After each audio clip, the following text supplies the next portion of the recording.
everyone, and welcome to this week's episode of our live webinar series, proudly presented by ImmigrationQuestion.com, your go to platform for up to date immigration insights, legal guidance, and real time conversations with licensed attorneys.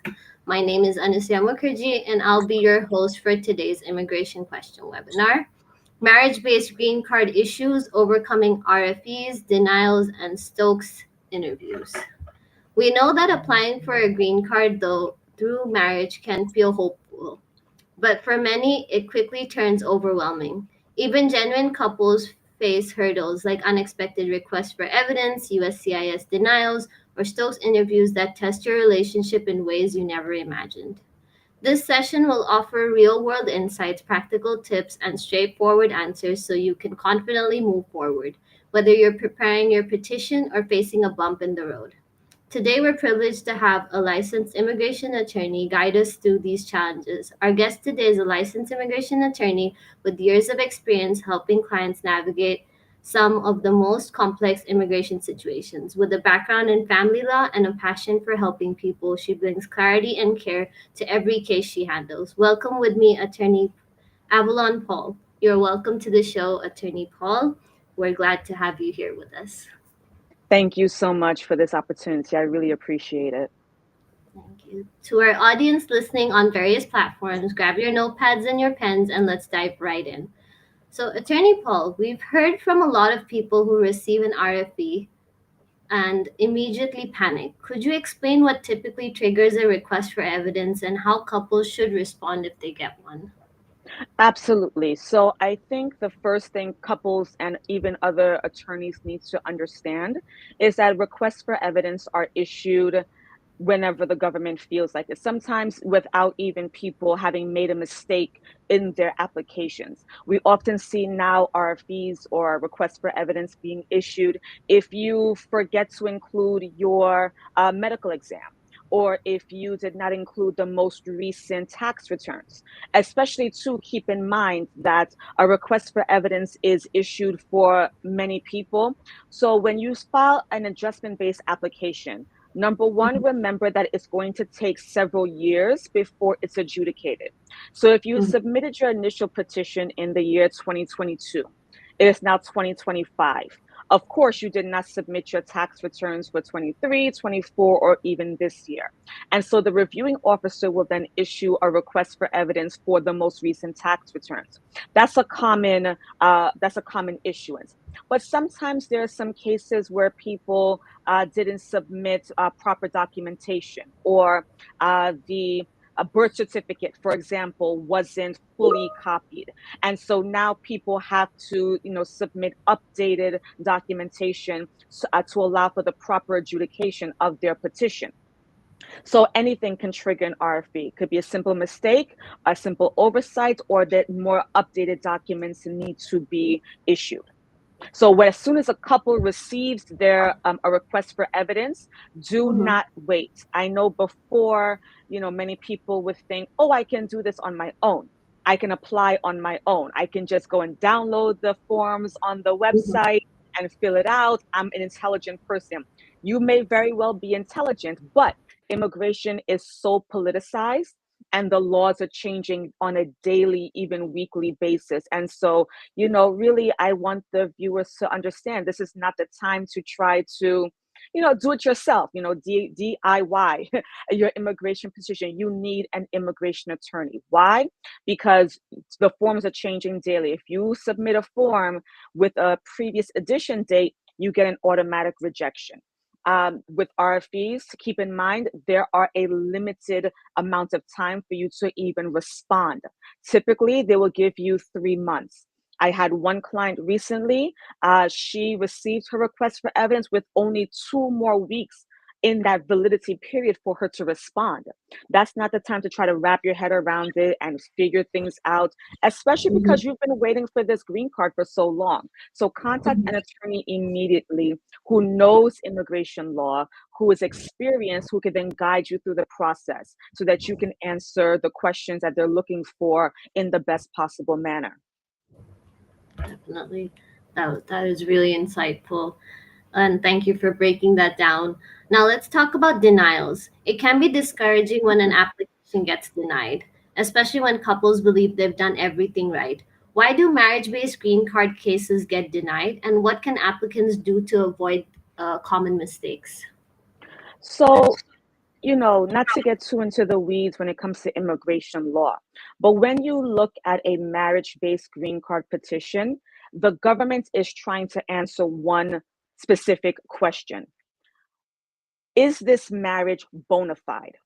Or is it legitimate? Is it a real marriage? Did Barbie marry Ken because they're actually in love and they want to form a life together, whether they have children or they have, fur babies with pets and dogs and cats? The government wants to know, does this person have a real marriage? Or, as let's be honest, did they hire this person to pretend to be their spouse and file some documentation? And so, because of this question, and because of the current administration we have, where the government is looking at your petition, thinking that it's a fake marriage, they are automatically thinking Barbie and Ken are fake. This is not a real marriage, and so we have to try to deal with this marriage and maybe deny them or issue a notice to appear for immigration court. So because you now know that that is the ultimate, the initial premise that they are approaching your petition with, keep in Mhm. mind that you have to submit documentations from the beginning establishing that this is a legitimate marriage. So how do you deal with denials? Number one, back to your original question, you can either reapply, Mhm. or if you think the government made such an erroneous and an egregious mistake, you can Mhm. file what's called a motion to reopen. Keep Mhm. in mind, none of this is cheap. None of this is inexpensive. Okay, a motion to reopen, that's the form I-290B. Mhm. The filing fee costs $800. Most Mhm. attorneys are going to charge thousands of dollars because they have to submit briefs and other supporting evidence to prove to the government, hey, government, USCIS, you made a mistake. But that is an Mhm. option. I don't typically like to recommend clients to use a 290B motion to reopen because the government doesn't like to overturn their own other reviewing officers. So I Mhm. typically tell people that they can reapply. However, if you don't address why your petition was denied the first time around, the chances are it's going to be denied again. How do we avoid denials? Okay, well, number one, were the forms filled out correctly? Mhm. Did you include all of the information that the government is asking for in the forms? Or did you select the wrong box because you didn't really understand what this question was asking for? Mhm. Some people have been through marriages and divorces several times in their Mhm. life, both in America and in other countries.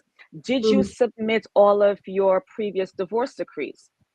Are Mhm. you even legitimately divorced?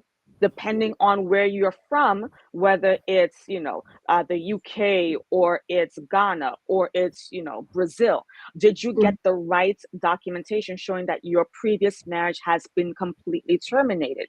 Or was there another step that you didn't make sure was completed? That's a Mhm. common mistake that people don't pay attention to. For example, if you live in Massachusetts, right? Massachusetts is a commonwealth.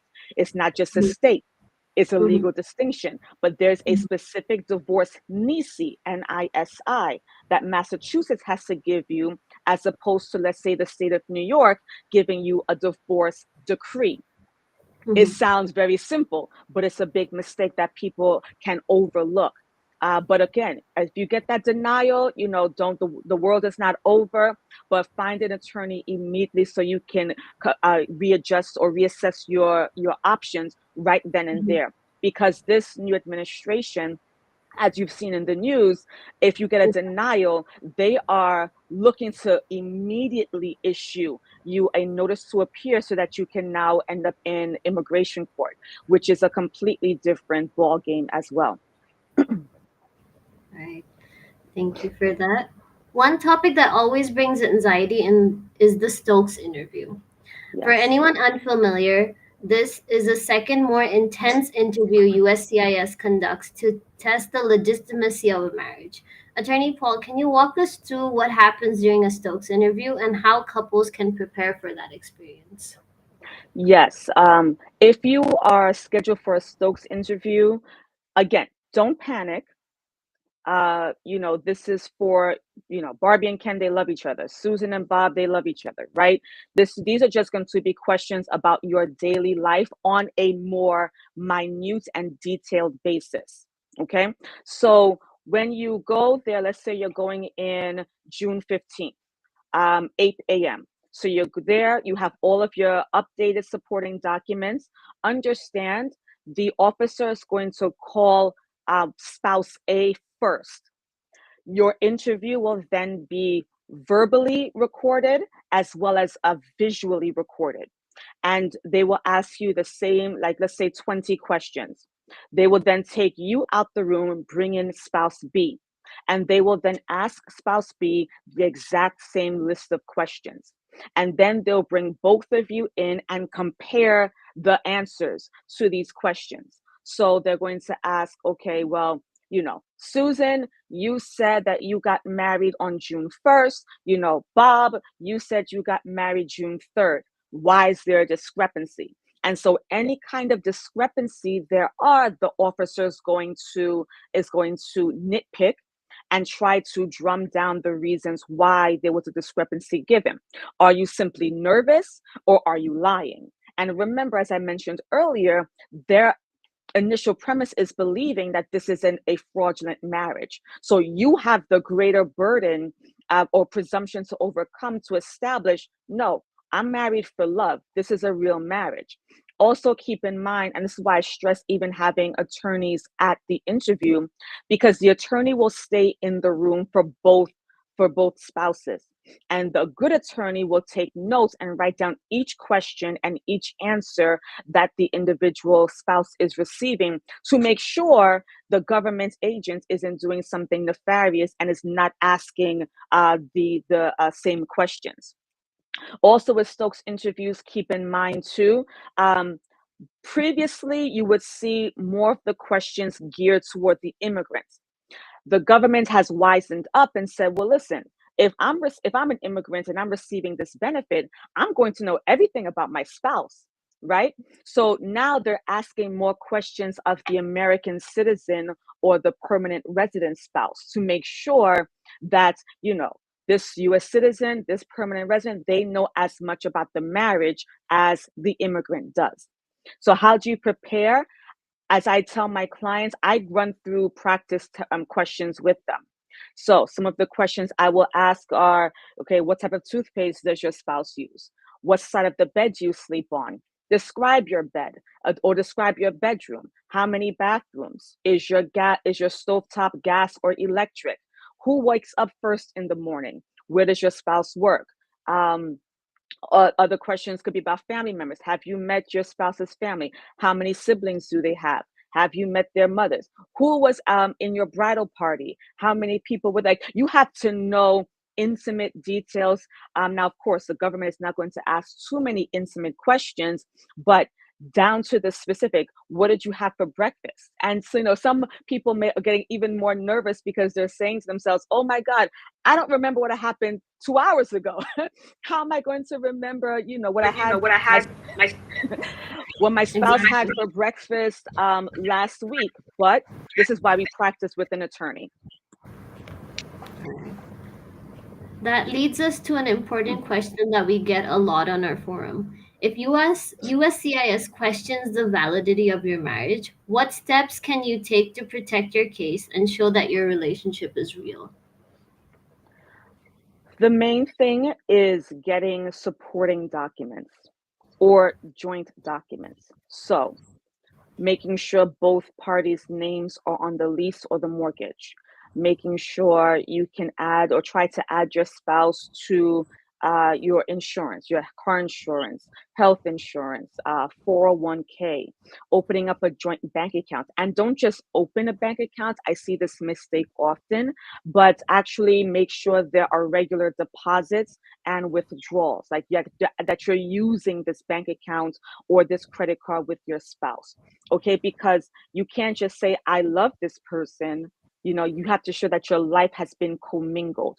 Now, there are instances where individuals such as, who are in the military, you may not be able to use a credit card if your husband or your wife is in, some war-torn country, and that we can explain.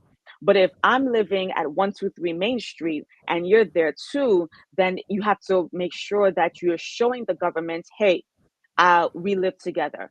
Another thing that the government is doing now is looking at Ring cameras, security cameras, whether it's Ring or Vivint, Simply Safe, and so they want to make sure that you're coming in and out of the house with groceries or the mail or the kids, and your spouse is also coming in and out of the house as well with the groceries and the mail, and it's on a consistent basis. Make sure as well your neighbors if a picture is held up of Barbie and they go around and say, do you know who this woman is? Your neighbors better be able to say, oh yeah, Barbie, she lives over there. She's married to so and so. I see them all the time. You don't want, even your neighbors not to be able to, or your coworkers not to be able to recognize who you are or who your spouse is. It sounds a little far-fetched. It sounds a little over the top. But like I tell my clients, I rather you be over prepared and that you have a documented relationship so that there is no room for question. Mm-hmm. Now, of course, if you have children and both of their names are on the birth certificate, that overcomes the burden that you have a legitimate marriage. But some people who don't have children, they may have to go a step further to really show Mm-hmm. my life has been commingled with this other individual. Thank you for that. To our amazing audience, thank you for joining us. Whether you're tuning in from Facebook, YouTube, or LinkedIn, we're thrilled to have you here. We're immigrationquestion.com, a two-in-one platform built with lead and case management to help simplify your immigration process. You can ask your immigration questions for free in any language and get connected with a verified attorney for guidance. You may also receive a free confidential initial consultation. Just visit www.immigrationquestion.com and sign up today. Now, Attorney Paul, as a platform that connects documented and undocumented immigrants with trusted attorneys like yourself, what are your thoughts on how immigrationquestion.com supports the immigrant community today? Oh, I love it. Just even having these webinars so that the immigrants and their family members are armed or given the information that they need so that they can think about this, whether they have a pending marriage-based petition or they're looking to get married, they're currently engaged, and this is something that they can think about. Oh, I love it, and I even see some of the postings and the emails that come forth because the best thing out there is to really have a trusted platform such as this, providing individuals with information. Sometimes there's too much information available on the internet, and you don't really know or you can't really trust the information that's there, Mm-hmm. especially because the law, like I mentioned, the law changes so frequently and it's so politicized. And so how immigration question sends out those emails once a week with the different topics. I think it's perfect because you guys are parsing through all the information, parsing through what has come forth, speaking to the attorneys, and then providing that information in a digestible format to your customer base. I think it's an excellent job you guys are doing. Thank you so much. To our audience, the floor is actually before we jump in and open the audience Q&A, I have one last question. So, Attorney Paul, what practical tips would you give couples to help make their petition stronger and more credible from the very beginning? I know you mentioned the documentation, but are there Yeah. like any other points that they should still work on? Oh, absolutely. One of the things I like people to have are pictures. Mm-hmm.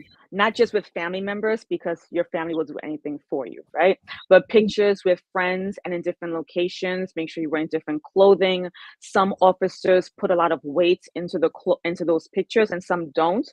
But I think it's a good addition to have. Also, being able to explain every picture. I had one officer spend 30 minutes just on the pictures alone. Mhm. Who's this? Where were you? What happened here? Another thing too is to document communications.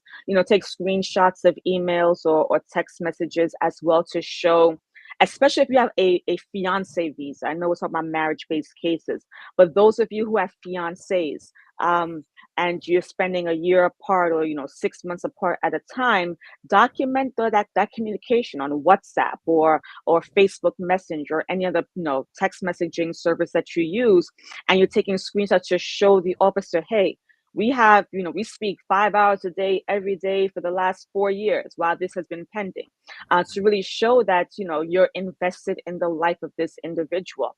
More credible. Just really working towards getting those supporting documents. That is key.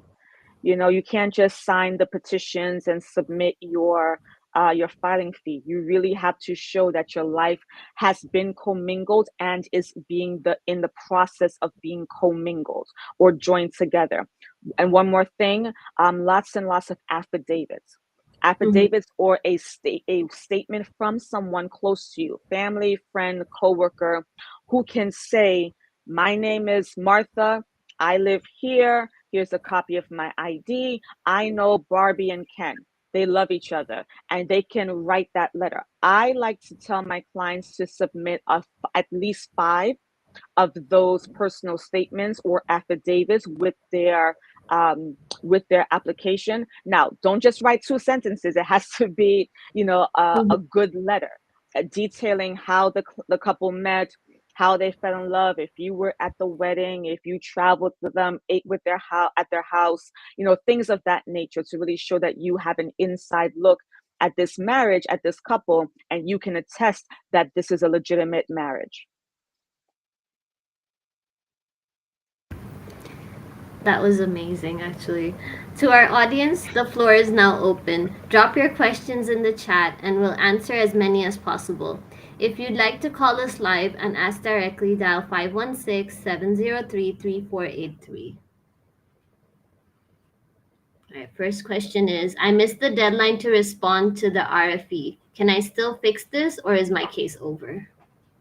Unfortunately, you're going to receive a denial letter in the mail, because they take requests for evidence and missed deadlines very seriously. Now, if there is a particular or a serious reason that you missed your deadline that you can document, for example, someone was hospitalized, hopefully not, um, or someone had surgery or something, of that ilk, of that level, then you should file a motion to reopen once you receive the denial letter, and then go from there. But if it's, something where you simply misplaced your request for evidence, or you couldn't get the documentation in time, then unfortunately you're going to have to reapply for your application.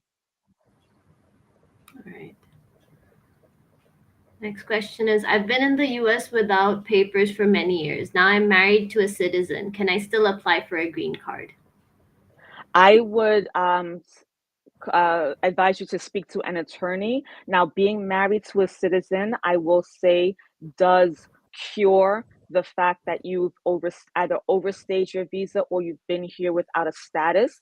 However, keep in mind, we are in a different time now with a current administration who is going after people who are undocumented. So I'm not going to, give you legal advice as to yes or no right now, but I would advise you to speak to an attorney, and they will go over the facts of your case and then properly advise you. But it is legal. It is legal for you to marry a citizen, even though you're out of status, and an application can be put in. But as to the pros and cons, I would really want to talk either going to speak more to you, or another experienced attorney will speak more to you to really understand the nuances of your case and then properly advise you that way. All right, thank you. Our next question is, we did our nikah first and the legal wedding came months later. Which date should I use on our immigration form? What country or are you from? Is So nikah is basically like a Muslim marriage. So they did Okay. that ceremony first, and then they did the legal marriage, like the paperwork, months later. So she's asking, which date should I use on our immigration form? For USCIS and American immigration purposes, the date that is on the legal marriage documents. Okay, all right. Should I change from my H-1B visa to a green card through my spouse? I'm not sure if it's a good move for my job. Well, you would have to speak to your job about that. Keep in mind for an H-1B visa, those are considered temporary visas, and there is a limited amount of time that you can stay on that visa. If you are currently married and you're, let's say, concerned about job security, as you know, H-1B is that hot button visa that's often in the news, then it might be a good time to switch. But again, I would have to really speak to you to find out more about the nuances of your case. But it is an option. You can switch. And if, like I said, if your job is not as secure as it could be due to potential layoffs or, you know, your employer not wanting to keep up with their government mandates that are required for an H-1B visa, then it might be a good time to switch.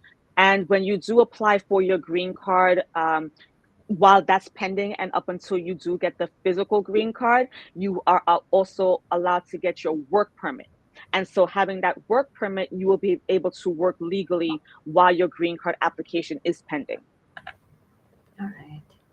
That's good to know.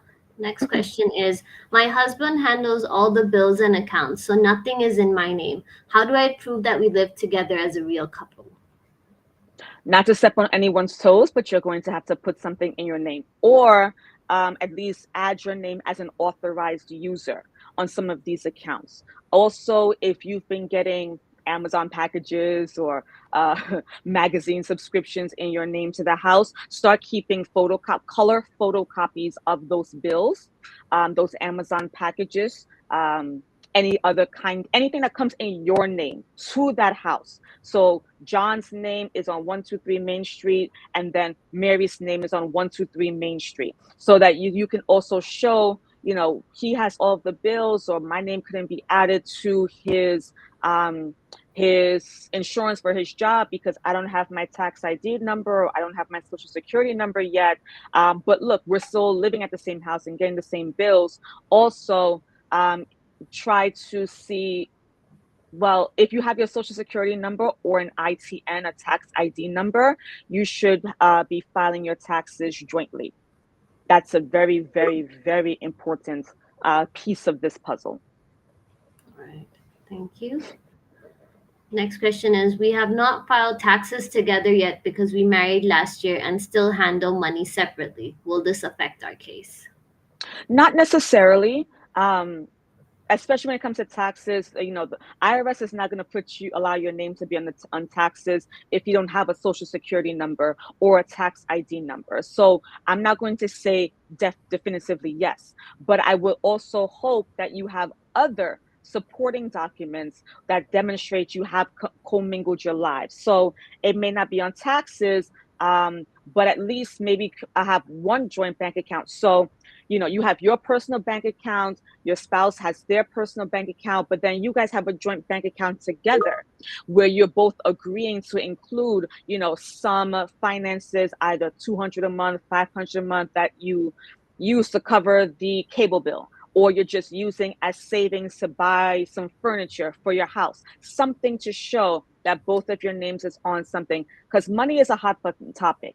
And if I really love you, this is what the government is thinking. If I really love you and you really love me, then why aren't you combining your finances? So, you know, have that conversation. Might be a hard one, but please have that conversation.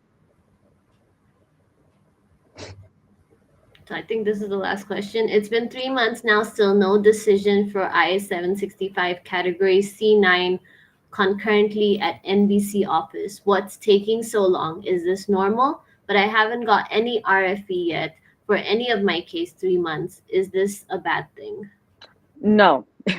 USCIS, if there's nothing else you hear from me today, know this. They are incredibly understaffed and they are incredibly backlogged. So you have to just remember 3 months is not a long time. You can't even submit a case outside of normal processing times. I want a status update because that's not a long time to wait, especially now. You're going to have to wait at least, sad to say, approximately 8 months before you get any kind of notice. Now, if it's been 3 months, I would say start looking out for your biometrics notice appointments. So you can go take your fingerprints, your pictures, so that they make sure that the passport size photo you submitted matches the picture of the person they see at their offices. Mhm. That will come first. And then when it comes to your work permit, then you will get your approval notice in the mail. But 3 months is a very short time to wait. Uh, I know it's unfortunate, and I know you probably want to work and get your social and all of that, but patience is our biggest virtue right now in immigration law. Definitely, I agree.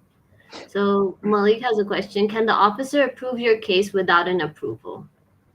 I think you mean, can the officer approve your case without an RFE? Yes, that has happened.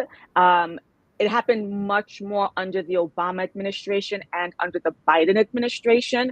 I saw many marriage-based petitions. If they were prima facie eligible and bona fide on paper, they were receiving approval, sometimes under a year.